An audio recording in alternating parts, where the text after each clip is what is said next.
and welcome to a brand new episode of Annual Pass. This is the podcast where we talk about all things theme parks, snacks, shows, attractions, races, and all of that other good stuff you see at a theme park. If it happens at a theme park, it happens here on Annual Pass. I am your host, Jack Pattillo, and of course, joining me as always is my beautiful, lovely, and talented co-host, Geoff Ramsey. Hi, Jeffrey. Hi, Jack. How are you? I am well. It's been a while since we've been in person, Jeff. Yeah, it has been a minute. We had the holidays, and then, COVID is a reality. Yeah, Omicron sort of popped up there, and so we did an at-home episode, but everyone's been tested here today, so yeah, we're all good. We're good, but happy to be back in studio, happy to see you face-to-face and record this live. So it's been an exciting month or so, Jeff. We're recording this towards the end of January, and this is going to be a little bit of a unique episode because instead of talking about an attraction today, Jeff, I want to talk about the Walt Disney World Marathon 2022. Jack, I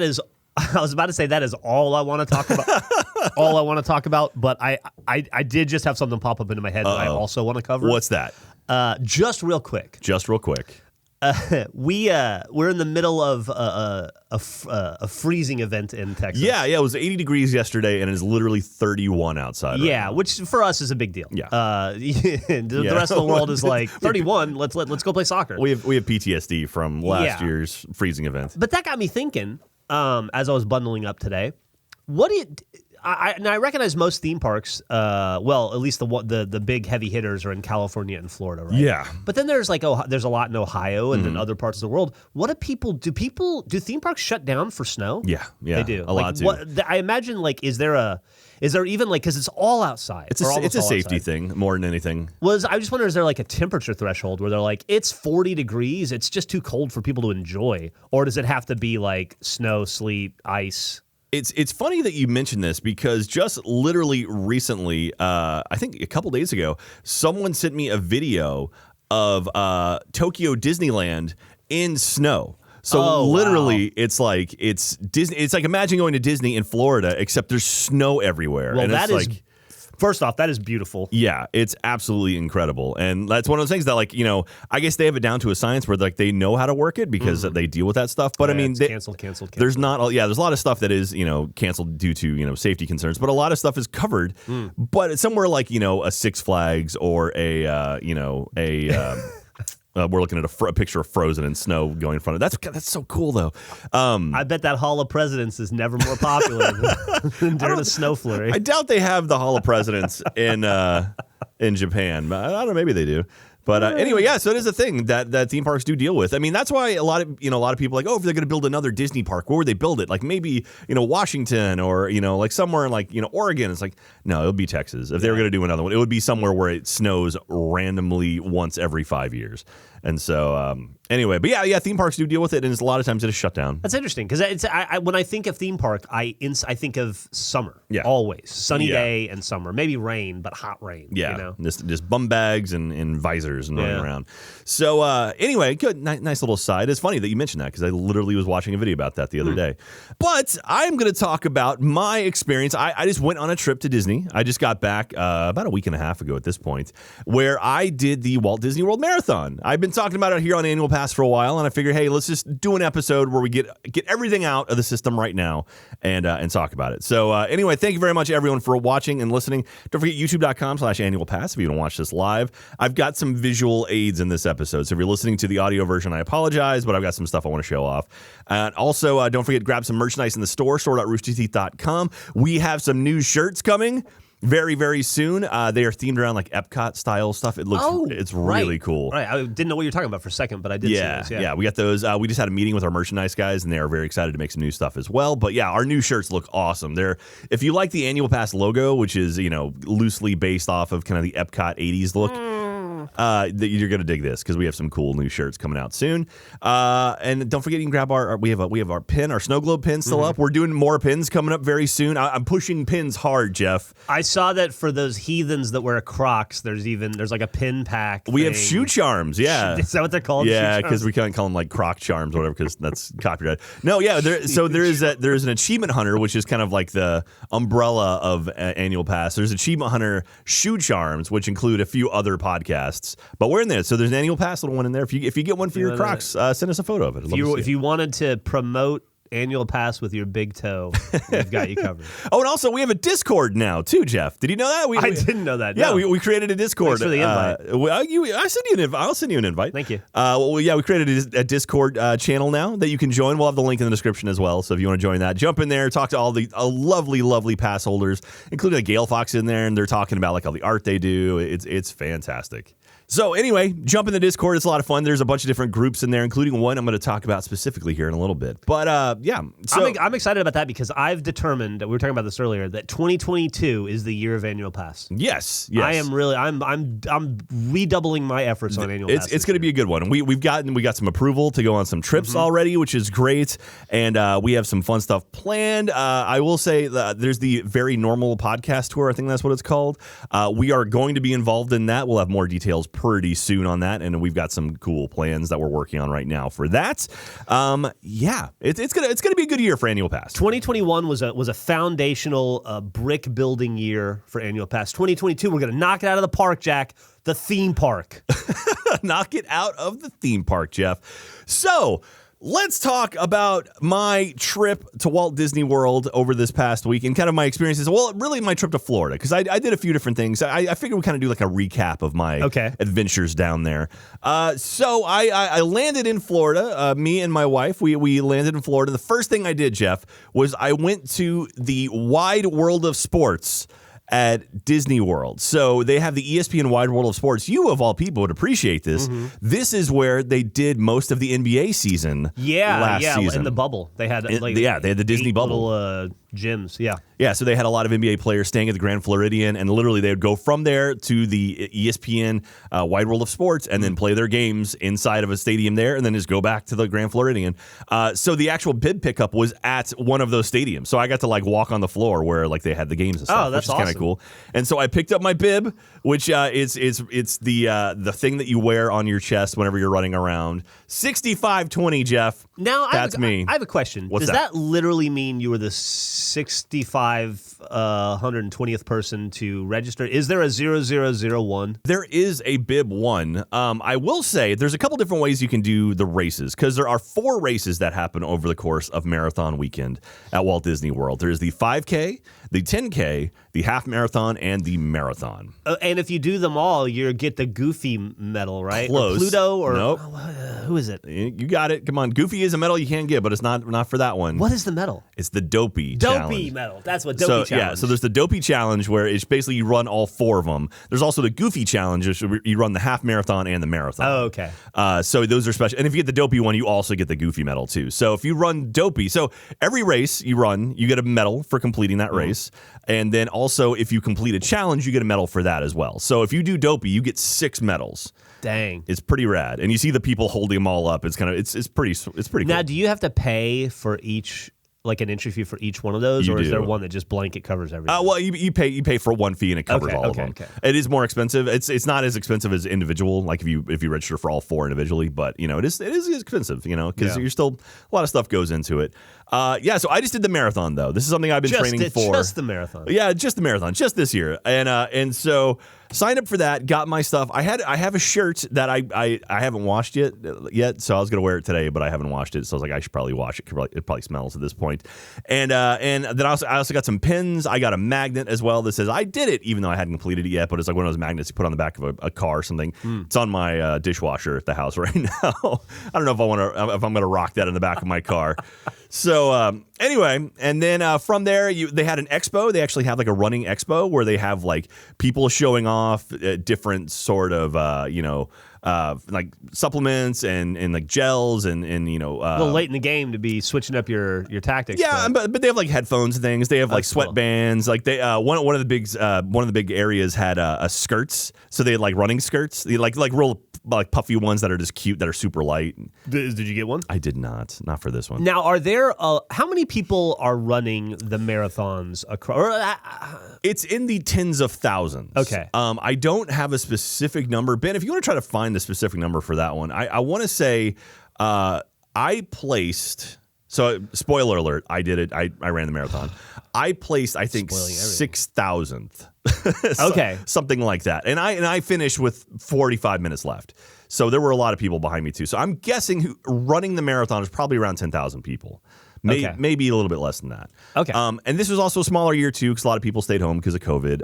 I went into it knowing, I tested before. I went, I came back, I tested after. As far as I know, I never caught COVID. I was very careful about it, even though it is still a lot of people huffing and puffing while running. Behind the scenes, I had lunch with you maybe a week ago, where I admitted to you that I actually had planned to go and be there and surprise you at the finish line. I had an Airbnb, I had my flights on hold, and then it just seemed like too much of a risk to take for not running the event. I mean, my thing, honestly, like, this might be controversial, but I was like, I assumed I was going to get COVID when I was out there. Yeah. Like, I wasn't, but it was something that I literally been training for this for 6 months. I'm boosted, I'm vaccinated. I was like, if I'm going to get it, I just assumed it would probably happen, but I knew I would, I've done everything I possibly can. Take all the precautions. Exactly. And but even then, like, I masked up. Like, the only time I wasn't masked was when I was running. Yeah. And, everyone's facing the same direction. So if people are breathing on your back. Ben, you have a question. I see you, sir. So the first marathon run in January 1994 featured 5,588 runners. Nice. As of 2020, there were 14,116 finishers. Wow. We don't have data for 2021 yet, but that's like the most recent one. Yeah. 2022, yeah. Yeah, because 2021 got canceled because of COVID. But yeah, this is the first one back. So they actually did. Okay. There was a race in November. It was the Wine and Dine. That was their first race back. That was just a half marathon. They only do the marathon once a year in January. Is it capped, or like if 100,000 people? Yes, it is capped. So it sells out very quickly because the marathon is like, they only do a marathon once. Mm-hmm. So I was up when the tickets went on sale and got them, and then apparently they sold out that day. Great. So it is very much like, if you want to do it, you got to register for it. So anyway, we this has been something I've been training for a long time. I was like, I'm not going to miss this. So I went, I got my stuff, and then I was there a couple days early just to kind of get acclimated to the time and start trying to sleep earlier, because the marathon starts at 5 a.m. So you literally, like, the race begins at 5 a.m. You have to be there. I left my hotel room at 3 a.m. to get there for the marathon for 5. So it started, getting there earlier and acclimating and whatnot. I will say one thing I did was we got there on the 6th. We got there on the 6th. The race was on the 9th. And on the 7th, which is a Friday, Katie and I went to Universal Studios and we rode Shrek one last time. How was it? It was good. It was good. It was sad because there were people there. Like, you could tell, like, the people working it were kind of like, oh, hey, thanks for coming by. Like, it's last weekend we're open, so, enjoy it. And people are like, wait, what? And it's like, yeah, we're shutting down. Well, it was awesome that you were able to go one more time. Yeah, it was pretty cool. And then, so we rode that. Unfortunately, Mummy had actually shut down on the 6th for its refurb. So we missed Mummy by a day, which was unfortunate, but that's okay. Mummy's coming back. I'm not concerned about that. So you get there on Thursday, you check in, you get your bib, you buy your skirt, you do all of that. You get headbands. I want a headband. A headband and a skirt, and then Friday you get up. Do you eat anything different on Thursday? So leading up to the marathon, we'll skip ahead to the marathon. So Saturday, which is the day before the marathon, we went. My parents were there too, and Katie and I, and we went to Epcot and just kind of walked around for a little bit. That night, I went to an Olive Garden and is loaded up on spaghetti. Okay. So I just tried to carbo load a little bit. So we got there at like 5 o'clock, really early dinner, loaded up. Literally, the guys next to us were also in marathon runners. They were talking about doing the marathon. I was about to say, cool. was Olive Garden just full of marathoners eating spaghetti and bread? Pretty much. One cool thing too is when you finish the race, you get your medal, and a lot of people wear their medals to the parks. So like while we were walking around the parks, there were people like the 5K and the 10K medals walking around. It was kind of cool to see, and like everyone was real supportive, like, hey, congratulations, and it was really neat. And so that was cool to see. But then on Saturday, went and got spaghetti that night, and then how are you feeling on Saturday? Are you nervous? Very nervous. You excited? Are you nauseous? Do you have self-doubt, or like? I'm definitely nervous. I'm comfortable knowing that my training, I can finish it. Yes. Just knowing how much I've done before. I'd run 20 miles prior to that. So like I've done it. At that point, it's just kind of it's mental, what, not attribution. What's the word I'm looking for? Or basically just like you kind of, you can do it. Yeah. And so I was ready for that, but I was still nervous and I was still anxious. And so I laid in bed, I think it's 6 or 7 o'clock at night. I laid down and just stared at my ceiling for about 4 hours because I couldn't fall asleep because I had anxious nerves going through me. Finally fell asleep for a little bit. Alarm went off at 2 a.m., snoozed it a couple times, got up, got all my stuff ready. I laid out everything. I wonder if anybody like in the Seinfeld episode snoozed their way through the marathon. Oh man, that would be a nightmare. Yeah, can you imagine? Got up, I had all my stuff laid out, so I had got everything ready to go, and then drove down. So I drove to Epcot and parked, and then immediately it's kind of cool because you can see like as I was walking to the starting line, people were like, rolling out their legs and doing stretches and it's like doing the last minute things kind of at their car. I had 2 peanut butter sandwiches that I had made as like a last minute. Like I needed in Austin or in the hotel? In the hotel. Because you need something. Because I mean, at some point you went to a store and you bought a bunch of sundries. And stuff. Loaded up on like Gatorades and waters and everything. So I made some peanut butter sandwiches just to give myself some breakfast basically. Just to put some fuel in the tank, because that's the one thing I've noticed as I've been running these longer runs is you need fuel in your stomach. Like at some point you're like you literally run out of energy. Yeah. It's just like I can't run anymore because I have nothing in me, and so that's when it becomes important to eat snacks or something during the race. They have like I take these goo gummies, which are like jelly beans basically. That about every 45 minutes I just down a few of those and it just keeps the tank going basically.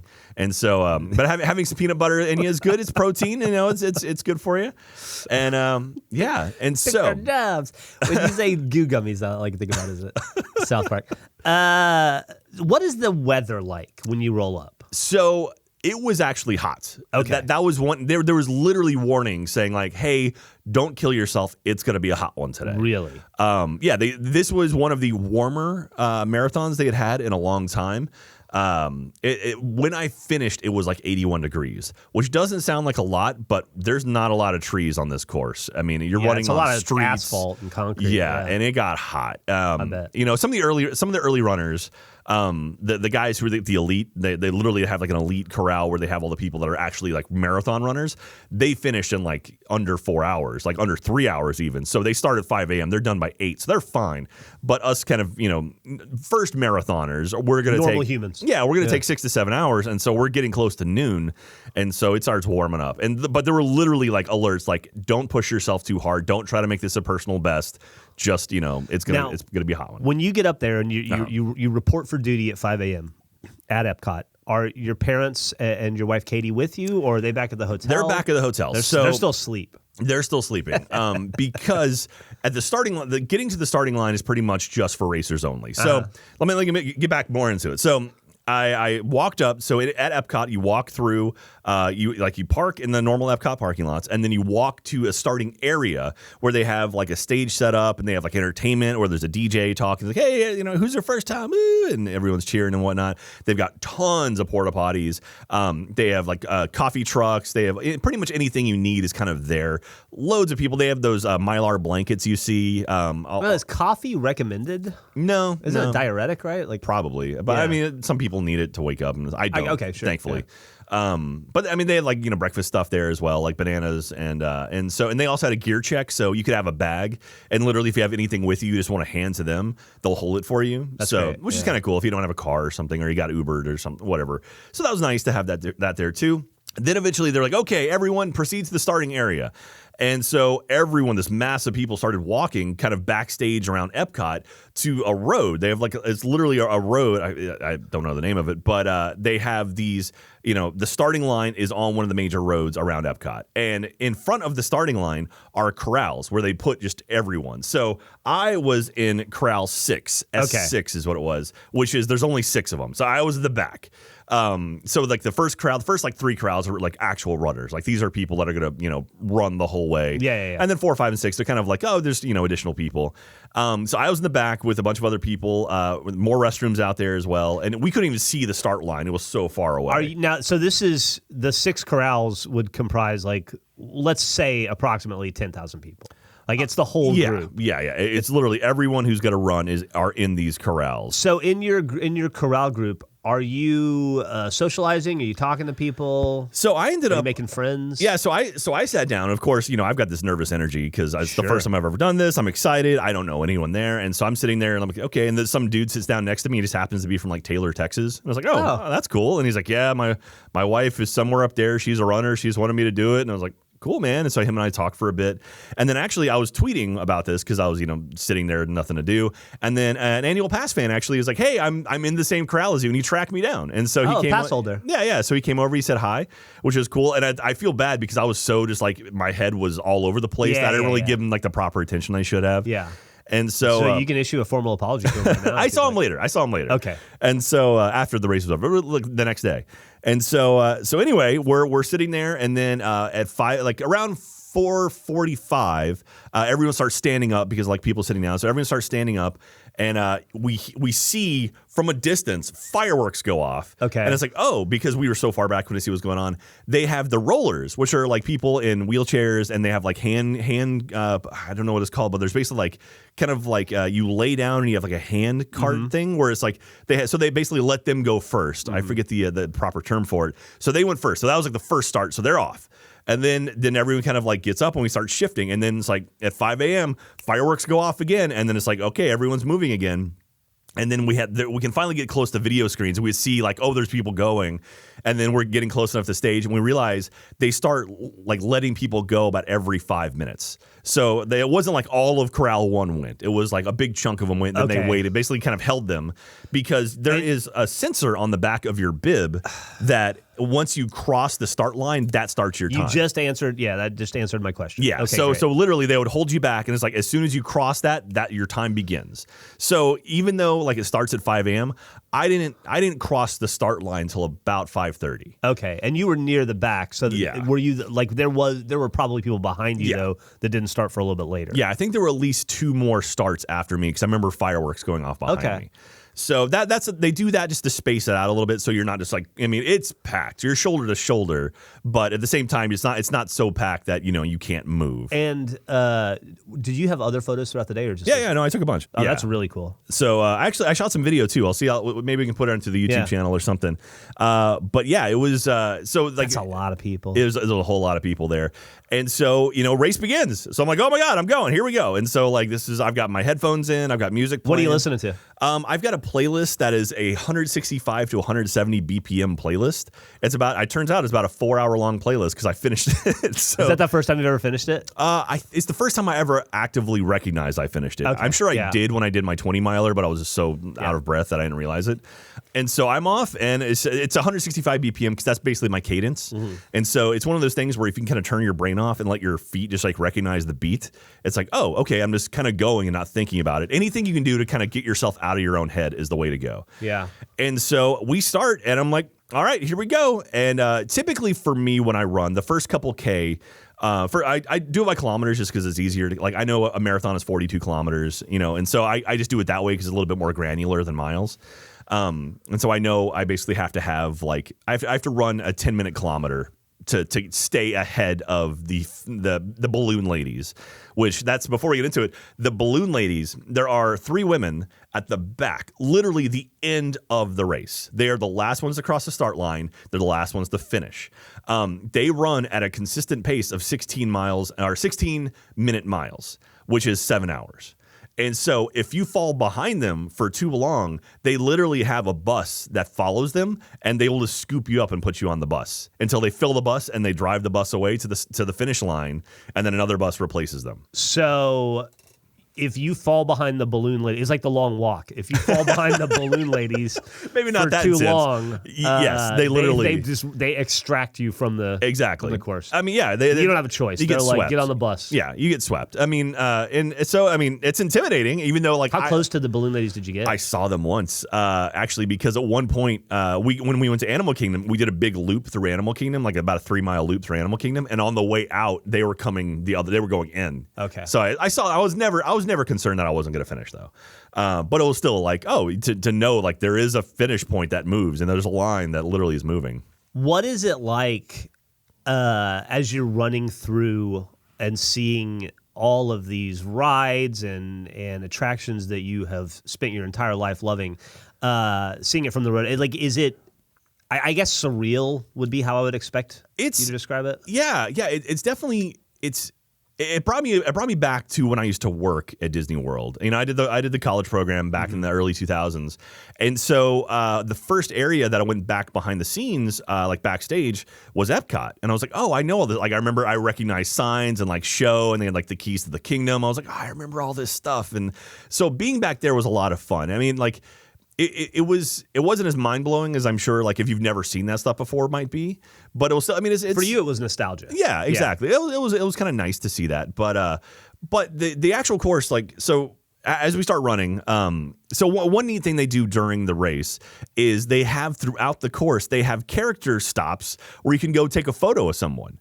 And so it's really cool, except when you're so far back, by the time you get to a character stop, the line is like 30 people deep. Yeah. And they're going through pretty quick because what they do is you can link your bib number to your actual photo pass. So anytime a photo of me got taken by the Disney photo pass people, it would link to I think it's probably an OCR reader or something that just recognizes numbers and it spits out whatever photos, it links it to your account. So you could go take a photo with whatever character they might have out. I think the first one they had was like Pluto. And, then like in your photo pass, like, oh, there's a photo of me and Pluto. That's kind of cool. Except I was kind of in the mode. I was like, I'm running. I don't want to stop right now. Like, I know I'm feeling good right now, so I'm not going to stop. So I ran past the first few of them. But the neat thing is they bring out a lot of characters they don't normally have out. So like Darkwing Duck was out. It's like, oh my gosh. It's like, when you see Darkwing Duck out at Disney World, he was over by Epcot. He had his plane behind him. It was awesome. That's pretty awesome. And so you see a lot of like, I got a photo with Friar Tuck, which like, okay, sure, Friar Tuck's out. That's odd. So it's kind of neat because they do that to basically keep you entertained and kind of keep you motivated and keep you going. And it's also a good place to kind of stop and cool off for a minute if you're, exhausted. Yeah. I should also mention too, throughout the course, they have medical tents about every 2 miles or so, where literally it's like Can you just respond to that in kilometers for me? It's more granular. So it's close to 3 or 4 kilometers. Okay, thank you. Like they've got medical tents set up where they literally have people that are like, they'll stretch you out. Like if you're like cramping, they'll help you stretch out. Did you take advantage of that? I never did, actually. Yeah. The only thing I took advantage of was sunscreen at one point. Like when the sun started coming up, they had sunscreen, and so they sprayed some on my arm. Now, did you experience cramping? My legs were definitely tight, but I was still moving. Okay. So at no point did I ever like freeze up to the point. I will say, first time ever, Jeff, my nipples bled. Oh, okay. Yeah. Well, they didn't bleed, but I had blood blisters by the time I was done. Yeah. How was that? Not fun. Not fun. Showering with blood blisters on your nipples is not a good thing. So I used to surf a lot. Yeah. When I was younger, and you encounter a similar thing when you surf because surf wax will eventually just kind of rip all the hair off of your chest, and it will just bloody your nipples mercilessly. So a lot of people wear these things called rash guards to help you from getting rash. I assume it must be kind of a similar thing. Yeah. I mean, like a lot of people are like, oh yeah, you put like Vaseline or like Astroglide or something on there. And you hadn't done that ahead of time because it's not something you'd experience. Yeah, I literally never encountered that. Yeah. But what it is I wear my shirt. My running shirt is like a compression shirt. There we go. And so typically it just kind of sticks to me, but it was so hot and so humid that I immediately started sweating. So it was sliding on me because I was sweating. Yeah. And because of that, 6.5 hours of sliding shirt across, the extremity on your chest. And yeah. At what point did you first feel nipple pain? It was sore when I was running, but it wasn't until when I got to the car to go back to the hotel, I took my shirt off. And I was That's like, when you realized, there it is. But it wasn't like so painful. You were like, no. Oh, God. No, I didn't have to go to the tent or anything that. But so there's medical tents everywhere. They also have water and snacks. So they have water and Powerade about every 2 kilometers or so. And I made sure to keep drinking every time I went. How does that work? Is it like in the movies and the TV where they're just holding out a Dixie cup and then you go and you just drink it? And the proper way they do it actually is they take it and they hold their hand flat like this, so that way there's no resistance if you grab it. Because if they're doing like this, it might be a little bit resistant. Right. So they keep their hands flat when they grab it. That's very cool. So you learn the proper etiquette and whatnot. So they had water and Powerade everywhere, and then they started further into the course. Can we test that out? Can you hear? Try that, please. Go ahead. Look at that. See, no resistance at all. Yeah, and then you drink it and you throw it. That wouldn't have slowed me down at all. You throw it into the trash can when you're done. Sure. So they also had snacks starting about halfway through. They started having like bananas and like other type of like food basically. And did you partake in those? Absolutely. How often were you eating? About maybe every, I would say about every 5 or 6 kilometers or so, they would have like snack tent, or not tents, but they would have like snacks and also with the water. And you would just hit up every time you saw a snack tent, you would hit it up. Yeah. And I had my running gummies with me, but I was like, I'm going to take this instead because, a banana is a little bit nicer. Were you able to stay ahead of it, or did you find yourself actively hungry at times where it was like your tummy's growling? And that's the thing. If your stomach's growling, it's too late. Right. Like it's hard to dig out of that hole. So you want to stay ahead of it. So I was very cautious. That's one of the things I learned from my training is like, oh, if you hit that point, it's too late. Pretty much impossible to get out of it. Yeah. So I was very aware of like I need to keep putting fuel into my body, and so I was careful about that. And then when I saw them started giving out like bananas, and they had like energy beans, is like jelly beans that have like sugar and stuff in them. They taste good. Yeah, not bad. Like normal jelly beans. Not kind of. What flavors? These were like yellow, I guess. So okay. Whatever flavor yellow is, Yeah, sure. Well, yellow Gatorade flavor. Yeah. And so starting off, went through. I ignored the first couple of of the photo ops just because they were so busy, and I felt good. And then so they do have mile markers, Jeff. So every mile they would have a mile marker with a number on it and the actual time on it. And so it took you 41 minutes to get to 53 minutes to do your first mile. So I started at about 32 or 33. So really, you subtract about 30 minutes from anytime you see a clock on mine. So I was, and the very beginning too was packed with people. So you're running a lot. I mean, I was running slower than I normally run, which probably is not a bad thing though. At what point do you hit your natural cadence? Does it thin out enough where you feel like you're running normally? It wasn't until almost 5 miles in that I felt like I don't have anyone, or I have enough room to kind of do what I want to do. But I naturally just kind of go with the flow, because it's another thing where it's like like the goal of running for me is to get out of my own head. Yeah. So if I can just follow with the crowd and not think about how fast I'm running and not think about my pace, I'm just going to do that. Yeah, sheeple. Right? Yeah, exactly. And so it's like, so I did that as much as I could. So did you know, were there people around you, like when you started, you're like, oh, the lady to the left of me and the guy to the right, or the couple in front of me? Did you manage to did you find that you maintained the same pace as the people around you? Is there anybody that you started with that you finished near? Tinkerbell. So there was a Tinkerbell in front of me, a woman dressed like Tinkerbell. I never saw her face because I just saw a ponytail and a green shirt. One. Yeah, just a ponytail, like a green running outfit, and like her skirt she had on. And she was kind of my mark where I was like, okay, like I'm around her. And so for the first half of the race, I kind of kept around her. She was in much better shape I was then, because about halfway through, that's when I started slowing down. That's when I started walking more. And so I'm sure she just kept going on. But there was another gentleman who had a shirt on. It said, Disney World might be turning 50, but I just turned 40, and now I'm doing this marathon, something like that. He had a shirt on. And I was like, you just turned 40 too, 40. so that's kind of cool. And so I was like, hey man, I just turned 42. He's like, oh cool man. He's like, yeah, I was gonna do this last year, but and so we kind of had was talking when we were walking, and then actually, so him and I kind of did the thing where he would be ahead of me, and then I'd be ahead of him, back and forth, and then at the last bit, I ended up passing him. I was like, hey man, how you doing? He's like, oh, good luck, and then I finished the race. So he was kind of my second half. So Tinkerbell in the beginning, and then this gentleman in the second half. Is it crazy to think that there's probably somebody who knows you very well from the back and who's like, yeah, he was like my North Star the entire race. I just followed that guy. Absolutely. That's the way to do it. I was behind the ginger guy all day. I mean, that's the thing. If the less you can think, the easier it is. Like when I used to run back when I was in college, I would have a friend, and she was a runner, and she would run a lot. And so I would literally just put her in front of me, and just I would focus on her feet, and just I would just go, and she'd be like, oh, we just ran like 3 miles. Like, oh, okay, cool. So my form of exercise is bike riding, right? Uh-huh. And although I haven't been doing it for a while, but I find very often, and I don't know if this is safe when you're riding a bike, but I will zone out, and then I'll look up and I'll be like, I'll come back to reality and be like, oh, I was on autopilot. I'm 6 miles away from where from where I last paid attention. Yeah. What was the longest period of time where you were just so zoned out that you came back and you're like, did I just run 7 miles without realizing it? That would have been the very beginning. So my plan, my strategy in my head was it's something called interval running, which isn't, it's basically you run for a certain amount of time and then you walk for a certain amount of time, back and forth. They actually had pacers out there where literally they would have a flag that said like 5:45 on it. And it's like, if you run with that group, they do start-stop running. If you go with them, you're going to finish in 5 hours, 45 minutes. They have a 6 hour, they have a 6:15, 6:30, and they literally had groups doing that. And so that was also kind of like I could see where I was pace-wise by if I passed them. Yeah. So in my head, what I was going to do was I was going to run 2 kilometers and walk a kilometer. I was just going to do that the whole time. So if you do that, a marathon is roughly 42 kilometers. If I did that 14 times, so 14 times 3 is 42. I'll take you with it. So if I set it up where it's like if I do 14 of these kind of groups, I would finish the marathon and be good. Yeah. The thing was, I knew it was going to happen, but I told myself it wouldn't.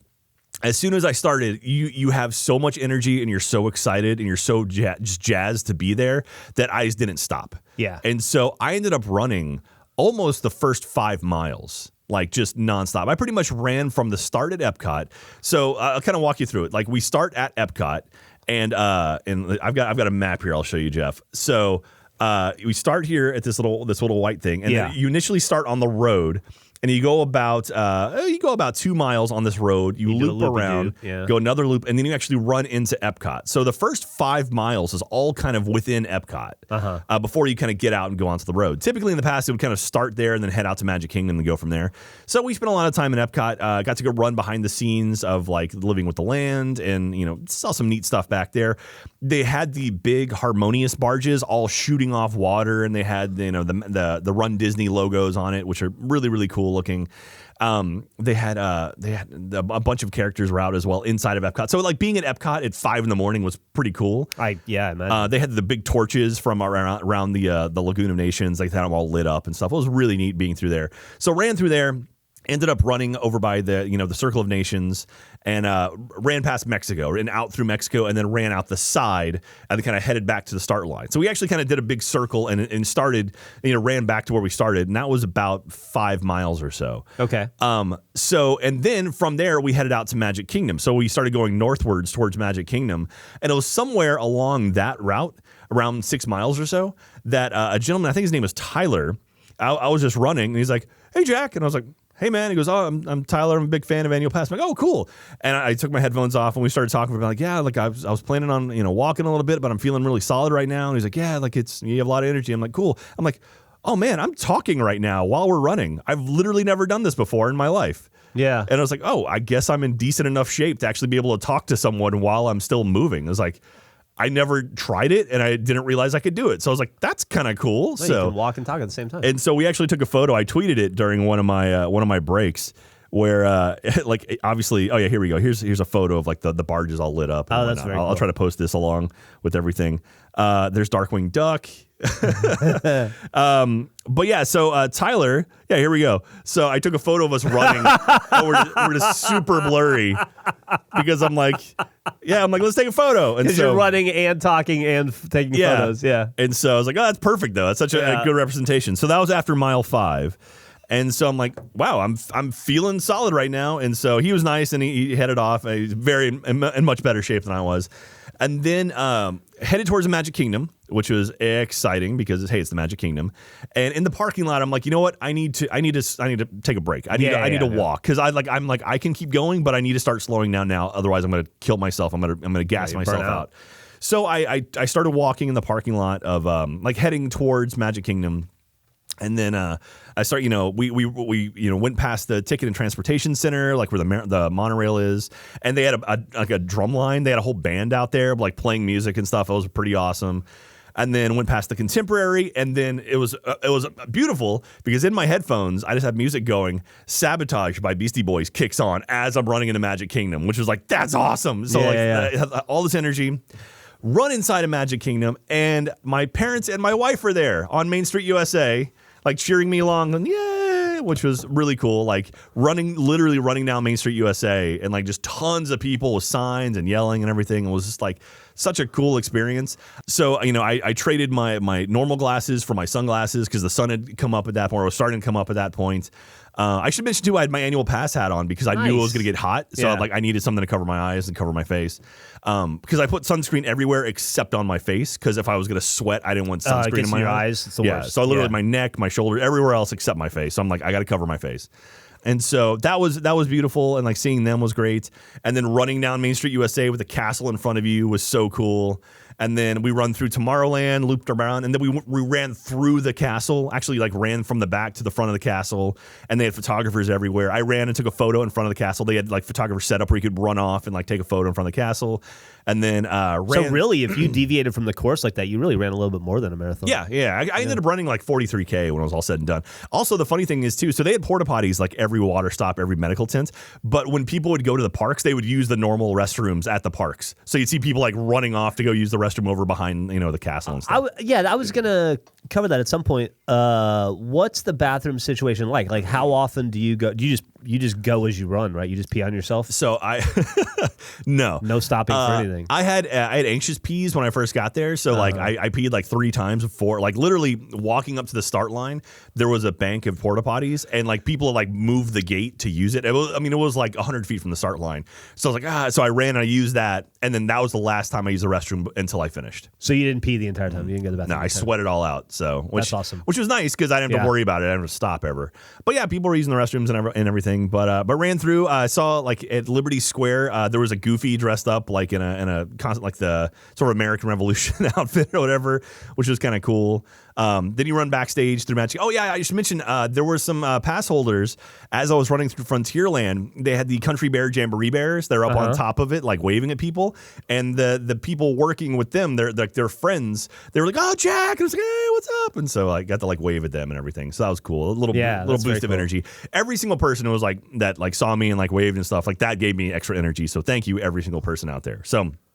Went from there out. I took a photo with Daisy, which was pretty nice, and then went out and through the back of Magic Kingdom, and then went by the Grand Floridian. And this is about 11, 12 miles in. So this is about the halfway point at this point. And this is where I started slowing down quite a bit. Okay. I was like, you know what? I'm going to start doing my interval stuff now. Where I'm were you ahead of pace? Your expected pace at this point? Yeah, I was way ahead of my pace. Just because is something you were concerned about beforehand. You talked about how you had to be careful because I remember you saying you'd done a lot of reading about it, and like a lot of people will have that burst of enthusiasm at the beginning, and then then you overrun yourself basically.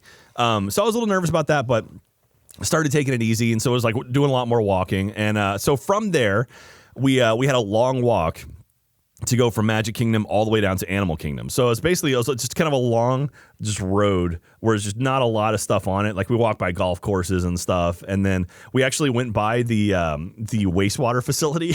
Nice. So if you ever wanted to see the Disney World wastewater facility, I got to smell it, which was great. And the thing was too that started getting scary is I started seeing people like off to the side, like medics working on them, and I'm like, oh no, like people are basically having bad days. It's like, oh no, because then you start getting in your head like, I hope that doesn't happen to me, and then you start freaking out about that. I'm next, and so that's a little bit nerve wracking, but thankfully nothing bad happened to me, and so we made it down to Animal Kingdom. And there is a point where basically it does a big loop through Animal Kingdom. So you end up running kind of the same road there and back. This is where I encountered the balloon ladies. And so they were coming down as I was leaving. Yeah. And so we went to Animal Kingdom, and I mentioned like in the previous marathons, they had animals out. They had donkeys out. So I took a photo with a donkey. Oh, really? Not only that, his name was Jack. Oh, so I took a photo with Jack the donkey. He was super friendly. There he is. Oh. And it was pretty great. And then went into Animal Kingdom, and so I tried to take a photo of the Tree of Life, but the sun was shining through the Tree of Life, so it's just a giant. Too much life. Yeah, it's just a solar flare behind me. So at this point, the theme park was open. Animal Kingdom was actually open because it was after 9 a.m. at this point. And so unfortunately, Everest was shut down because there's like a thing that people do during the marathon is they'll run by Everest, which is a roller coaster, and they'll go ride the ride and then get back and keep running. And so I was like, that'd be kind of cool to do. I was going to do it this time, but it was shut down. And so ran past that. then ran into Dinoland USA, and Katie and my parents were there again because they made it from Magic Kingdom over there. And a couple of my friends, Sean and Kristen, surprised me. They flew in from Seattle to come watch. There's a whole story behind that where they were meant to go to Magic Kingdom, but they just missed it by a couple of minutes, so they weren't allowed to come in. So that's sad. But I didn't know they were there, so they surprised me, and it was awesome. And so then kept going from there, and then went around through the outside of Animal Kingdom. And back out, and then made the loop, and around there is where I saw the balloon ladies because they were heading into Animal Kingdom as I was heading out. So again, I had a good 3-mile head start on them, so that's a good 30 minutes or so. But still, it's kind of scary to see them. So throughout this period, you're wearing your headphones and you're listening to music this whole time, like that never stops. Yes. Are these wired headphones or do you use wireless? They're wireless, except they're the ones that they're not earbuds, but they go in your ear and they have a clip around the ears. Just because I have weird inner ear canals, and when I run, I flex my jaw and it pushes earbuds out, and so they never ran out of batteries. No, they were good. And so I mean, I charged them up and everything. So I feel like my AirPods have like 2-hour max or something. I can't do AirPods. I tried buying like clips for AirPods because I have some that I use on planes. Yeah. But I just never worked for me, so I went back to these old school ones. But there's some new headphones I might be getting soon. But it's one of those things where you don't want to mess with your kit. Like when you're a couple weeks out, it's like this is it. Don't mess with anything. I only asked because I was thinking like I would have had to use wired because none of my wireless would handle a charge that long, and then wired headphones I think would just be so annoying, like flapping around the whole time. Yeah, wireless is definitely the way to go. So and is your these are dumb questions, but is your phone in your pocket or do you have it like on one of those arm straps? So I have a thing called a flip belt, which is basically a flat fanny pack that you put your phone in. It's got a little zipper on it. Don't refer to it as a bum bag, flat bum bag. It's like Batman's utility belt is what you're describing, and it could have shurikens, it could have pepper spray, it could have anything. This one had like gummies and my phone. But the thing was, as I said, it was really hot, really humid, Florida, shocking. Yeah. And I realized I kept taking my phone out of it, and it's meant to be something you put in there and forget about until you're done running. But I kept taking my phone out to take photos, so I just ended up throwing my phone in my pocket anyway. My pants have zippers on them, so I'm like, all right. So I realized when I got to Magic Kingdom that all it was just a weight around my waist. So I took my gummies out, put them in my pocket, took my phone out, put it in my pocket, and I gave Katie the sweaty flip belt. I probably weighed 2 pounds worth of my sweat because I'm like, I'm not using it anyway. It's literally just weight. And you don't think like, 2 pounds, whatever, but it's like that makes up over 6 hours. Do they weigh you before and after the race to see how much weight you lost? They don't. I probably should have though. That's interesting. I noticed they do that they do it like in F1 and a lot of other sports. Yeah. I think I ended up burning like 5,500 calories. Dang. I think because I have an app that tracks everything that I do. So so I basically at that point I was just starving, and then we ended up going to Planet Hollywood, and I just loaded up on ribs. It was awesome. Okay, well, let's not get ahead of ourselves. Okay, so leaving Animal Kingdom, that's where I saw the balloon ladies and like this caravan of basically buses and support vehicles behind them, because as they're going, there's a lot of things that have like they have cones up, kind of separating out. Are they just like old yellow school buses? No, they're like black vans. Oh, okay. It's like Men in Black style. It's really cool. But they literally had like cones up, and there were people like picking up the cones as they were done, because it's like they've got to open up a park, and yeah. And so it's kind of neat seeing sort of the mechanics that go into that as well. You don't think about that stuff. So from there, this was the death march, I would say, after Animal Kingdom. So we ended up going down this road. It's just this long road with nothing on it. And not only that, we ended up there was a bridge. It was like literally like a mile-long bridge that had like a 2-degree incline to it. I swear, the whole way. It was just uphill the whole way. Just enough to be like, this isn't flat. And it was painful, I got to say, at that point. And so there's a lot of walking on this bridge here. Is this on Disney property? This is all Disney property. Okay. Yeah. But there's nothing around there. No. This is literally just kind of a road that links in between two parks that you would drive through, never think about. And what is it, just like grass fields around you then? Or like grass and like trees and stuff. Okay. A lot, I mean, it's Florida, kind of not swampland, but it's like, that kind of look to it. So that was a very, very boring strip of land. And then finally, I started getting towards like Coronado Springs, which is a big resort there, and you could see that. I'm like, okay, I'm getting back to humanity. And then one of the most painful things is we turned and then we made a loop and we went to Disney's Blizzard Beach, which is a water park. And for some reason, instead of going through the water park, they made us do a loop in the parking lot of it. So it's just asphalt. And it's so hot at this point. I mean, it's probably about 10:30, but it's so hot at this point. And it's just we're walking on asphalt. They gave us sponges that were like soaking with cold water, and so put one of those on my neck just to try to cool me down. Yeah. But it was just like they had to make up like a mile. It's like, well, let's do this. And I was like, that kind of sucks. I wish it would have been something cooler. Even running through the park would have been kind of fun. Yeah. But yeah, that was a painful spot right there. And then from there, it was the trek to Disney's Hollywood Studios. And at this point, how much longer do you have?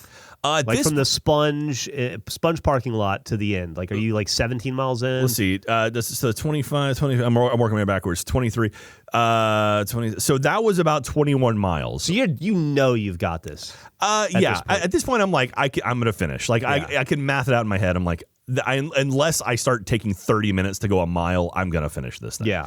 So that it gives you some confidence, but it's still painful. It also kind of gives you the ability to be like, okay, I'm going to take it easy because I'm not going to kill myself because this is very, very hot out here. So from there, we take this long strip of road. We actually, at one point, we walked a bridge over World Drive, which was like the main thoroughfare to get through Disney World, and that road is open. And so, like, we were waving to cars, they were honking at us and stuff, which is kind of cool. But again, this is all uphill at this point, which is like, and not only that, it was windy. Like, the wind kicked in on that strip, and it was just blowing right in your face. And it's like, come on, man, to the point where I had to take my hat off and hold on to it because I was afraid it was going to blow off. So I was like, really? Like going uphill in wind. It's like, all right, fine. But then we made it to the Hollywood Studios, which was great. And so ran past the Tower of Terror. I tried to take a photo with Olaf, but he had to go take a break because I guess he was too hot. So that was sad. And then ran past the Tower of Terror and then ran down Sunset Boulevard over by like Rock and Roller Coaster and stuff, only briefly inside of Hollywood Studios. And I left. And then as I was leaving, the twins, Jennifer and Jessica, our friends from Florida, they were there with signs that said, "Go Jack." They had annual pass signs, and it was like the cutest thing ever, and it was like so awesome. And so they're just the greatest people. They're fantastic. And so saw them. They were out front with my signs, which was awesome. And then ran past them. I told myself if I was going to be in a theme park, I wanted to run while I was in a theme park. So I was like saving energy. So I ran through all the Hollywood Studios. And then it was a slog to get from there. We had to walk to the boardwalk, which is in between Epcot and Hollywood Studios. So there's like this very narrow path, which was tricky because, at this point you're thinned out, but still, if two people are shoulder to shoulder, getting around them is pretty tough. So walked down there and then made it through the Disney Boardwalk where they have, they have a lot of restaurants and cool stuff. It's kind of like part of Epcot. And then after that, ran into Epcot, and that was like the finish. And so I told myself, I was like, okay, I walked a lot. Like the last couple miles I walked. And then I told myself, at mile 25, I'm going to run till I'm done. Mm-hmm. Like, I'm going to do it. I don't care. I'm going to kill myself, but I'm going to run the last mile. Yeah. I want to finish running. And so literally mile 25 was at the American Adventure at Epcot, which was like the back of where they have all the different nations. Mm-hmm. So USA is the very back, and that's where mile 25 was. And I actually took photos with a guy. They had a PhotoPass guy, so I took some PhotoPass photos there. And then starting there, I ran all around the other half of the nations. Ran past Norway, ran past Mexico, through Future World, and then out the back behind Mission Space. And then I will say at that point, like we're back kind of backstage area again. And this guy is like, hey, mile 26 is just around the corner. It's like, it's just around there. It's like, all right, cool. And so I'm like, okay, I'm almost there. And then I realize I round the corner and it's like still way the heck away from me. I'm like, come on, man. So I'm like, just like trying to do it. Took my photo in front of the mile 26 marker and then ran and made it to the finish. And I crossed the finish line. And it was like iconic photo. Oh, it was an awesome photo. I'm really happy with the photo. And I got through the finish line and it was like, oh, I could finally take a break. Took a photo out, took some photos outside of it. And then was just like cooling off. And they literally have medics there, like at the finish line, watching people. Like they literally are eyeballing you to see if like, are you okay? Yeah. Are you good enough? Like I saw them approaching people, be like, you might think you're okay, but you're really not. Like come with us. And also the telltale sign of a race was there was a lot of kitty litter just past all the finish lines where people like finish and throw up. And so they just like dump kitty litter on top or like some mix of whatever. Yeah. And so, so I crossed the finish line and it was just like this relief. And I finished in like 6.5 hours is what was said and done. And so I was just like, energy. And then I rounded a corner and I see these people, just these walls of people holding medals. And I was like, oh my gosh. So Jeff, I got to show this to you. I was afraid that you didn't get it yet. They'd mail it to you or something. I got my medal. There it is. Oh, Jack. And so this lovely woman, like I saw people like handing them off to people, like giving them, like, putting them in people's hands. And this woman looked at me and she just held it up like I was Chewbacca. And so I leaned forward, she just put it over my neck, and I started crying. My next question was, when did the tears start? Yeah, that's. So when she put the medal on you. And so I was like, this oh my is God. a beautiful medal, Jack. It is really, really pretty. And so I'm really, really happy with it. And and so it actually spins too. I don't know if you saw that. Yeah, it's a spinner. Yeah. So it's got Mickey and Minnie on it. It says 26.2 miles, 2022 marathon. And so, there you go. What was your lowest point in the race? Where were you? I don't know. I don't know that there was a low point. There wasn't that gentle up, incline or the sponge parking lot. There were painful points. I mean, really, kind of the last bit through the boardwalk was really tough because I was just gassed at that point. Yeah. But I'm like, I'm gonna run this last mile. And I will say, once I finished, like I crossed the finish line, got my medal, and they give you like a box of like after race treats, like a banana, like peanut butter, like snacks, just like stuff to get more energy. Yeah. And I literally was like walking like a quarter of a mile an hour. I was just like waddling along. So I was so tired. So did you ever throw up? No, I almost did. Like when I finished, I could feel, I started eating and I was eating way too fast, and I could feel like my stomach's like, whoa, calm it down. So I slowed down. Because the one thing I have learned over the course of doing the marathon, of all this training, is just how much I listen to my body now, and how much I can tell when stuff's good, when stuff's bad, and I can like recognize when things. And my favorite thing I do, not a favorite thing, but one thing I do is like when I go running, like I've started running again because I'm doing a half marathon in February. Yeah. Is now when I'm tired, I'm like, oh God, I want to stop. I go, okay, wait a minute. What is tired on me? And I start taking inventory of myself. Like, okay, my legs, they're sore, but they're not bad. It's like, I'm breathing okay. It's like, shut up, brain. it's like your brain's protecting itself. Like, oh yeah, we should stop. It's like, no, you don't need to stop. Like, you're okay. And so it's funny how you start picking up on stuff like that. So I still have a bunch more questions, but let me say, first off, congratulations. Thank you very much. I cannot express to you how proud I am of you accomplishing this goal, but also how impressed I am. Not something I think I could ever accomplish in my life. And so that's what I thought too. You have a tremendous amount of respect from me. And I'm assuming everyone that's listening to this podcast, because it is a legitimate, real, tangible accomplishment that you should be proud of for the rest of your life. Thank you. Yeah, and I'm over the moon for you, and I'm so happy for you. No. But what does the rest of your day look like at that point? So, fun story. We'll get into it in another podcast. So, Katie and my parents and my friends Kristen and Sean, they went on an adventure because they started it at Magic Kingdom. And then they saw me on Main Street USA. And then they went to Animal Kingdom. Them getting from Animal Kingdom back to Epcot took them about 3 hours. So they actually weren't at the finish line because of all the stuff they went through. And we're running long now. I'll get into a whole other podcast. Maybe I'll get one of them on to explain their whole situation. They went like by air, sea, and land to get to me, and they couldn't do it. That sounds like a whole other podcast. It's a whole thing. But I mean, it was the whole thing. What was your question again? I'm sorry. Just like, what was the rest of your day like? Do you go? What was the rest of my day? Do you go ride rides? Are you physically so gassed? Do you go back to the hotel and get in the bath, or do you are you at Olive Garden again later that night celebrating? So after the race was over, I waddled my way back to the Epcot kind of because we finished at Epcot. Yeah. So I waddled my way back to the restrooms over at Epcot because I finally had to go use the restroom, and I finally just found a spot to sit down, and there was a lovely woman next to me, and her husband had just finished the marathon, and she's like, oh yeah, this is a 6th Dopey challenge. And he's an older guy. He's like in his 50s at this point. And I'm like, that's awesome. And then, not that much older than you. He was in his 50s. Maybe he was in his 60s. He was an older guy though. Okay. And so I talked to them for a bit, and they were just like super kind. And then everyone showed up. And then I'm like, all right, we're gonna go back. I gotta go back to the hotel to take a bath and just cool off.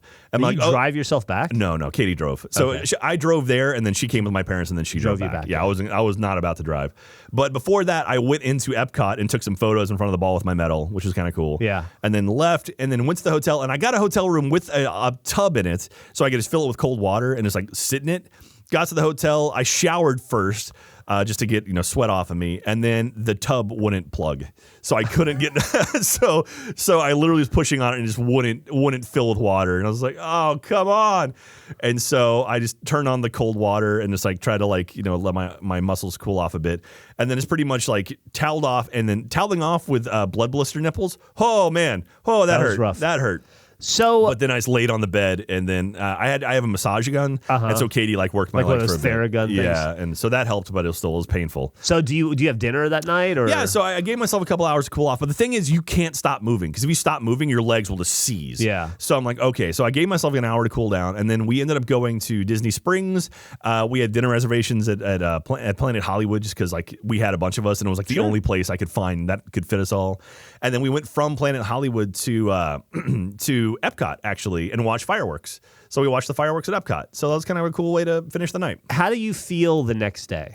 Next day, I was very sore, but I was able to walk. I wasn't walking very fast, but I was walking. And then how are your nipples the next day? They bandaged. Yeah. I literally had Band-Aids over my nipples. Yeah. So I was walking the next day. Like a one-man burlesque show. Yeah, exactly. Yeah. And but I was walking the next day, and then the day after that, I was fine. I mean, I wasn't fine, but I was able to move normally. So by 2 days, and then you feel pretty normal, like normal-ish. And then I gave myself a week to recover from the marathon before I ran again, and now I've run twice since then. So I have some questions about that, but I think they'll be my last questions. One other question I have, I think I'm just going to go through my mental Rolodex of everything I wanted to ask you. You mentioned early on that Tinkerbell was one of your points of reference. Yes. You were running behind this lady. That's a thing, right? Where I feel like that's a common thing where people dress up in wacky costumes and then run marathons. Yeah. So was there a lot of that? What were some of the costumes or some of the weird things? Or did people take Disney too seriously? I saw a couple Incredibles outfits. Like people, I mean, there's a lot of. the thing is, you don't want to add a lot of weight to yourself because it's a marathon. Unless you're like a pro athlete, you don't want to mess around too much. So I saw a lot of, they have like literally like running shirts that are like Iron Man running shirt, but it's just a running shirt that has like the print of it. But you're not seeing somebody dressed up as Superman with a full cape. Not. I've seen in the past. I was watching a lot of like runners, like Disney runners and stuff before, and there was a group that did like a Marvel thing where they had a guy dressed like Doctor Strange who had a cape and he had like glowing like orb things on his hands and stuff, and another guy was dressed. One was like Spider-Man. Like they had a whole bunch of people like that. So you see some people doing that, but oh man, I can't imagine the additional weight. And so that's why I was talking about like the skirts they had at the expo. They were made of that super thin material that's like almost like lace that kind of sticks. So it's like because you don't want to add a lot of weight to yourself. Like I said, even that belt was like an additional pound, and that was like if I can get it off me, I'm going to. Absolutely. So not a lot of people doing that. If they were, it was very, very simple stuff. It was more like just the shirts they had on were inspired unique. by it. Yeah. Okay. And then so you've done this. You've proven you can do it. Yes. You've already started to train for the half marathon in April. At the end of February. End of February. Where is that? That's back at Disney World. Back at Disney World. So you're going to go back. It's the Princess Half Marathon. What's the point of that? It's what's the theme of it, or what? Well, it's like so they have this whole marathon weekend where they have multiple marathons you can run, and then a month later they just have another event that's just a half marathon. Yeah, well, no, they have a 5, a 5K, a 10K, and a half marathon. Okay. So they only do the full marathon in January. So the January one's like the heavy hitter. Like that's the big one. Yeah, and then this one's a little bit more accessible for people to. If you go to rundisney.com, they have all the different marathons or the different races and stuff, but they do them throughout the year. So there's typically 3 in the spring or 3 in the winter, I guess, like the beginning of the year, and like 2 or 3 at the end of the year. They don't do them over summer because it gets so hot. So will the half marathon just cover the same ground, or does it have a different course? It'll go from probably Epcot up to Magic Kingdom and back. Okay, that's typically that. But you've already signed up for that. Yeah. So before I did the marathon, I was like on a whim, just checked Run Disney, and I was like, oh hey, look, they've got spots open. Yeah, okay, I'll do that one too. And because for me, having this marathon as a carrot at the end of a stick has been so helpful, where I'm like, this is what I'm going for. This is what I'm training for. And so I just want to keep having like, oh, what's my next thing in front of me? So what is after this February half marathon? What's your next carrot? Are you going to do it again next year? I think so. So I kind of have like it's like the baby brain thing where it's like everyone's miserable having a baby, but then you have it like, oh, we should have another one. Yeah. So kind of the marathon thing is like you're miserable during it, but then afterwards I'm like, I was talking to my friends and I was saying, like, it'd be kind of fun. Like, I would like to do the Dopey challenge where you do all 4 races, but then have a friend run with me for each of them. So, like, run the 5K with, like, someone, then run the 10K with someone, and then run the half marathon with somebody, and then run the marathon with, or if someone wants to run the marathon with me. Like, I just want to make sure you're looking past me at other friends right now. You can do a 5K. You're looking through me to other friends. You can do 3 miles. Wake up at 5 a.m., go do 3 miles.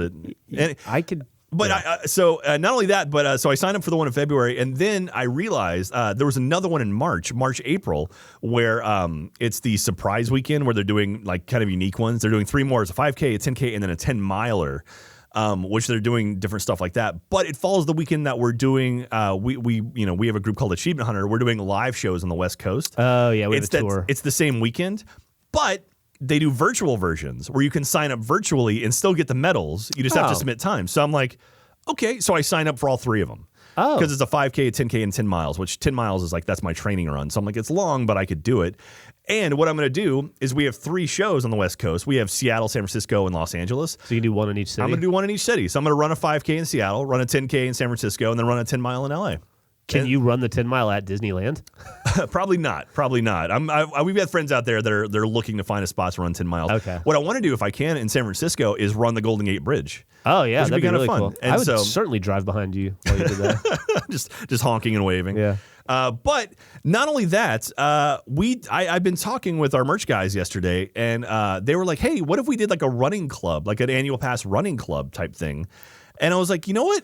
It would be kind of cool. That's interesting. If we had like an annual pass, like Passholders running club. Because when I was running at one point, there was a group of people behind me when I was taking a photo that all had like these neon green shirts. And it turns out it's another like theme park podcast that they have. It's like the Running Lizards. I forget the specific name of it. But they have a running group that listens to the podcast. And I was like, oh, hey, why don't we do that? So if you're interested in running with me, like a Disney Marathon or anything, let me know in the comments. Like, I think it'd be kind of cool to actually get like a group of people and then we go meet up and we all run together. I think that's an awesome idea. Yeah. And Jeff, you're going to be a part of it, right? I mean, somebody's got to take photos. Somebody's got to help coordinate. Somebody's got to mom you guys. I'm happy to do that. But I'm talking about like getting like visors and like headbands, like stuff we can run with, like running shirts. It'd be pretty awesome. I fully, without hyperbole, in all seriousness, support this. I ask a question in the audience every single week, and I will send out a park map. The question this week is, what should we call the pass holders runners, like the running pass holders? I don't know what we should call ourselves. So that's the question. Answer in the comments at roosterteeth.com, and we'll go through some of the answers and pick a good one for us. Please, I have all the best names in the history of this company have come from the audience. Yeah. All the worst names in the history of this company, I have had something to do with. Oh man, so that's pretty much my experience with the Disney Marathon, and like something is so special about running through these parks and seeing the icons and seeing like all the people cheering and seeing people like cheering me on, specifically like the pass holders, like Jennifer and Jessica, and like seeing the folks over at Country Bear Jamboree and like the people I encountered while I was running. It was just so special, and thank you everyone who's been pushing me along and like just congratulating me on Twitter and everything. It's amazing. It's got to be nice after 40 years to finally have people be nice to you. Right? I figured it out, Jeff. They finally like you. They finally like me. So I had a whole bunch more stuff to go over with the marathon, but we're running super long. Well, I'm sorry. It's just such a fat. This is a different episode. It's also like I've been burning to have the. I mean, you're my best friend in the world, and I'm burning to ask you these questions for like 2 weeks now, and I've been avoiding you because I can't not. We had a lunch where I just had to bite my tongue the entire lunch and talk about other stuff. So I'm happy. I could talk to you about this for hours. It's so interesting to me. If you have any more questions about Outfield, we can talk about it in the future. I just want to do one big episode where we talk about the marathon and my experiences. It's a lot of fun. Didn't even talk about the rest of my trip where I spent time at Universal. I went to all the different parks and stuff and had a really great time. So it's good times. Went back to Universal after we had done the marathon, and like the Minions wall is up around Shrek now. So that's the new rumor is it's going to be a Minions ride, and another Minions ride. So what day was this? This was January 9th. And Sunday, today is January 20th. Yes. So that was 11 days ago at this point. Are you? What percentage are your nipples at right now? Are they at 100? They're still sore, but they're not bandaged anymore. So you think like 80? Probably about 80. 80%. Yeah. Okay. Oh yeah, I got a new tattoo as well. I got. Oh yeah, you got a new Tetris tattoo, right? I got my new piece. So every major life event I do, Crusting up good. Yeah. It's, where did you get that done at? Actually, I got it the Hart and Huntington tattoo at Universal Studios. I thought about it. I was like, you know what? Like, I should get it at a theme park. And so there's a tattoo place at Universal Studios, so I got it there. And the gentleman was nice. And so it was a bit more expensive than I probably should have. That's great. So Jeff doesn't have a lot of experience with tattoos. That's why he's laughing. He's very confused by it. So anyway, I figured getting it inside of a theme park makes sense. No, right? man, I'm right there with you. Absolutely. And the artist was super nice and super friendly. Of course. And so it was good times. That's awesome. But it's got to go back to Universal and everything. Well, we'll get to that in future episodes, talk about my trip out there. Go see the horror makeup show at Universal. It's so good. Jack, thank you for answering my questions. Thank you for embarking on this journey, this adventure, for yourself, but also for the podcast. And I think it's made fascinating and compelling content for me. It's been fun. And it's been so much fun to watch your journey over this last... I mean, you said 6 months. It feels like longer in a good way. Like, It feels like you've been training and talking about this for a while. And I'm so beyond thrilled, as I know Ben is, although he'd never say it because he can't say anything nice about you. Well, thank you very much. It's been so fun for both of us to watch you go through this and to see your success. And to not have to honestly console you right now. It's just really awesome. Just openly weeping during the podcast. So, well, let's answer some Q&A that we get. We do questions and answer every week. These are some questions that I pulled from the Dave Cobb interview. That's from like a month and a half ago because we're so far ahead. We were just talking before the podcast about how much we love that guy. Dave's such an awesome guy. Yeah. So there's some questions for us. Bad3XL says, this was an awesome interview. Dave Cobb has some serious Chef Mike vibes with his mannerisms. That's true. Chef Mike is another friend of the podcast. And he's a super nice guy. This is a really nice comment here, Jeff, from Thorn17. I think you'll appreciate this. Okay. I'm not much of a comment leaver in general, but I just had to say this. I'm not really... Well, you're mixing your podcast. I'm not really a theme park guy, honestly terrified of heights and have issues with motion sickness, so roller coasters aren't really my thing, but I love this podcast so much. I love listening to people talk about things they're passionate about, and I could listen to Jack talk about theme parks for hours on end and never get bored. That being said, my favorite thing about this podcast is seeing Jeff so happy. I'm sure this comment won't leave much of an impact, but you guys have shaped my personality and my sense of humor so much over the years, and it literally hurts to see how much Jeff has gone through in the last couple of years. Jeff, I want you to know that you've been an inspiration to me in so many ways. You remind me of a younger and much cooler version of my grandfather, although he was a Marine. Hoorah. And seeing... nobody's perfect. He wrote that, so that was me. And seeing how much quitting drinking has improved your health and mood is a total inspiration. As a fan, I'm so proud of you, dude. Anyway, I'm sorry it's a little rambly or whatever, but I just needed to tell you guys this podcast has got me through some dark times, and I really appreciate you guys for it. And don't worry, I've been spreading the word about this podcast, telling everyone I know that is even a little bit interested in theme parks about this. That is such an awesome comment. Thorn17, thank you very much, man. I really do appreciate that. And yeah, thank you so much, Thorn. Yeah. I wish that I feel this all the same ways about you, Thorn. It's been it's been tremendous watching your growth, and I'm happy you're in a good place too. And the only thing I'll add to that is these podcasts are also like therapy to me. Yeah. Yeah, I think that's part of why they're so important. Well, to me as well. My goal with this podcast has always been like fill it with positive energy. Yes. Like there's so much negativity and snarkiness and just like, people being a-holes and to each other. we've propagated so much of it in our own company. That it's refreshing to have something where it's like, this is a warm space, Yeah. It's like, okay, this is somewhere you can go and have a good time and make friends and like everyone's just happy. Like you can't be sad inside of a theme park unless a ride shuts down. Yeah, this podcast is obviously about celebrating Jack's love of theme parks and his enthusiasm by far. Obviously, it's clearly what it is. That's the stated purpose of this podcast. But for me, at the end of the day, it's a couple things because I also love to see Jack challenge himself and achieve new things. But it's really, to me, just about our friendship. Yeah.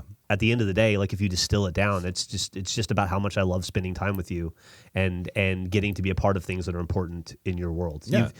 We have spent so much time together under the umbrella of the importance of Rooster Teeth and the things that we've made together. But this is, I love sharing and celebrating you and your passions. Oh. And it's just a great way to have a safe space for us to be friends, Yeah, we're not having to perform as much as normal and everything. No, not at all. And I mean, and you've really embraced kind of like you've let me kind of do what I want to do, and you've definitely influenced my career and trajectory and everything I've been as far as my sense of humor and who I am as a person. So thank you so much for that, and thank you for embracing this. It means the world to me. So. Aww. Shut up. All right, enough of that sappy stuff. Let's do some answers for the week. So the question I asked was, what ride would you ride with the lights on? So that was the question I asked during the Dave Cobb one, and I'll pick someone here randomly and send them a map. So Steady Eddie Nuke says, I think seeing Haunted Mansion with the lights on would be fun. Just seeing all the spooky stuff taken out would look quite comical. Steady Eddie Nuke. Steady Eddie Nuke sounds like the name on. I don't know if you've seen those new State Farm commercials. Yeah, where they're at the gym and it's Jake and all the NFL players are there. Everybody's like, there's like handstand and Shreddy Betty and Steady Eddie. Lurtle says, I'd have to go on Space Mountain as well. I think we mentioned Space Mountain. The pictures of it all lit up look terrifying. A lot of people said Space Mountain. Yeah, that's a very scary place. Big D0228 says, for a lights on experience, I would go to Spaceship Earth. The twist going through the ride with all the different animatronics and a better view of how steep you go up at the start and descend at the end. That'd be kind of cool. Because you go up really sharp at the beginning and end of it. So, I mean, all the creepy animatronics would be fun to see. Martinez D says, I always want to ride the Mummy with the lights on. It's an indoor coaster and everything fits so precisely. I'm sure the lights on would be amazing. Also bonus because I want to see the old tracks from Confrontation. Remember, they're up in the ceiling. We can go see that. And then, actually, of all people, Dave Cobb jumped in, and he answered one himself. He says, thanks for the awesome chat, gentlemen. Can't wait for the live version. As far as riding some of the lights on, I'd have to say Rise of the Resistance. But in actuality, I'd want to walk through it to see some of the gags up close. Also, judging by the on-ride videos on YouTube, I'd love to do the same with the new Jurassic World ride at Universal Beijing. That one looks incredible. That's the one where, like, the giant dinosaur chases after you. We got to get to Beijing. Yeah. And he also asked for our merch in darker colors. So you got that coming, Dave. Don't worry. And then I randomly picked someone I picked ThetaBot, who says, like Jeff, I'll take any chance to ride Space Mountain with the lights on. It has been a favorite of mine since I first worked up the courage to get on it as a kid. I've been lucky enough to ride it once with the lights on and can no longer wave my hands around like I used to. So there you go, ThetaBot. I'll reach out to you pretty soon and get your address. We'll mail off a theme park map autographed by us. And and so and then this week's question, I asked it already, but what should we call the running group for annual pass? Like the annual pass runners. What should we be called? You have any names off the top of your head, Jeff? No.